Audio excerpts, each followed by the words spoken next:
اگر کسی کے ساتھ بیٹھنے سے ہمارے دل سے اللہ کا خوف نکل رہا ہے، اگر کوئی کام کرنے سے ہمارا دل احکام الہی سے دور ہو رہا ہے یا رسول اللہ علیہ السلام کی محبت سے دور ہو رہا ہے، تو یہ ایک انڈیکیشن ہے، یہ ایک علامت ہے اس بات کی کہ سم تھنگ از رانگ۔ بہت سے لوگ آ کر ہم سے معلوم کرتے ہیں کہ حضرت پہلے میں بہت نمازیں پڑھتا تھا، ساری نمازیں پڑھتا تھا، اس کے بعد آہستہ آہستہ دھیرے دھیرے میں نے سارے کام چھوڑنا شروع کیے اور اب ایک نماز بھی نہیں پڑھتا، اب مجھے ہر چیز بری لگتی ہے، اب میں ماڈرن ہونا چاہتا تھا، میں ترقی کرنا چاہتا تھا دنیاوی طور پر، اب سب کچھ مجھے مل گیا، نہیں ہے تو نمازیں نہیں ہیں، ذکر و اذکار نہیں ہے، اور مادیت پرستی کی ہر ایک چیز میرے پاس موجود ہے، میں جو چاہوں کر سکتا ہوں، مگر دل کا سکون مجھے نہیں۔ تو یہ ایک بہت بنیادی چیز ہے کہ ہم کوشش تو کر لیتے ہیں دنیاوی طور پر، مگر جو اصل ہے ہماری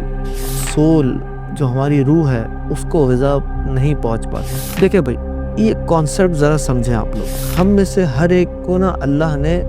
روح ہماری اصل ہے جو اللہ نے ہمیں دی ہے۔ اگر ہم اپنے جسم کو کھلا رہے ہیں اور روح کو نہیں کھلا رہے تو ہوگا یہ کہ جسم کے طور پر تو ہم بہت توانا ہو جائیں گے، اور پروٹین بھی لے رہے ہیں جی، آئرن بھی لے رہے ہیں جی، فلاں جو ہے ملٹی وٹامن لے رہے ہیں، سارے کام کر رہے ہیں، مگر جو روح کے لیے ملٹی وٹامن ہے وہ کون دے گا؟ وہ نہیں ملتا۔ اب وہ کیسے ملتا ہے؟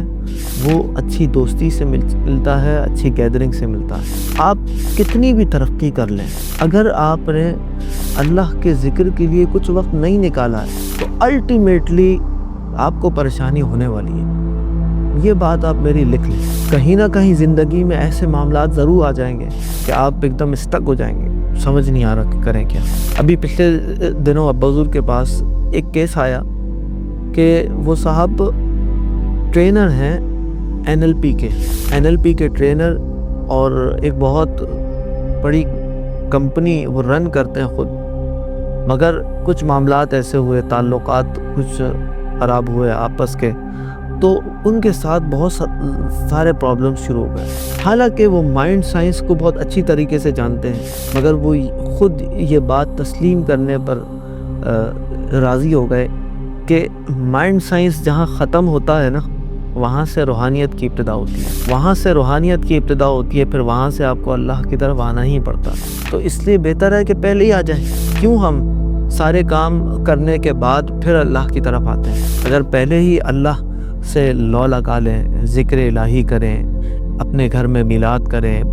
بچوں کے ساتھ بیٹھ کر حضور علیہ السلام کے واقعات سنیں، ان کو سنائیں، ہم ایک دوسرے سے اچھی گفتگو رکھیں، تو خود بخود ہر ایک چیز سالو ہو جائے گی، خود بخود معاملات ایسے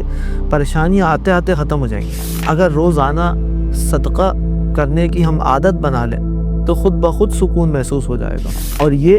تمام کام کیسے ہوں گے؟ یہ ایسے ہوں گے کہ جب اچھے تعلقات اور اچھی دوستیاں ہوں گی ہماری۔ یہ دوستیاں ایسی ہونی چاہیے کہ ہفتے میں ایک دن ضرور بیٹھیں آپ ساتھ، چاہے آپ کشف المحجوب شریف پڑھیں۔ ابھی میں ایک صاحب ہیں، ان کا انٹرویو بھی سن رہا تھا کچھ دن پہلے، تو کہہ رہے تھے ہم نے اپنی یونیورسٹی میں ایسے ہی ہم نے ایک سرکل بنا لیا، سرکل آف کشف المحجوب، اور روزانہ ہم لوگ بیٹھتے تھے۔ کشف المحجوب شریف جو حضرت قاطع علی حجویری رحمۃ اللہ تعالی علیہ کی کتاب ہے، اس سے ایک عبارت پڑھتے تھے، اس کو سمجھتے تھے، انڈرسٹینڈ کرتے تھے، تو کرتے کرتے وہ سرکل کافی لوگوں پر محیط ہو گیا، یعنی بہت سارے لوگ اس گیدرنگ میں شامل ہو گئے، اور اس سے ہم سب کی زندگیوں میں بڑی تبدیلیاں آ گئی۔ کتنی زبردست بات ہے، کشف المحجوب شریف پڑھ رہے ہیں، سن رہے ہیں، سمجھ رہے ہیں،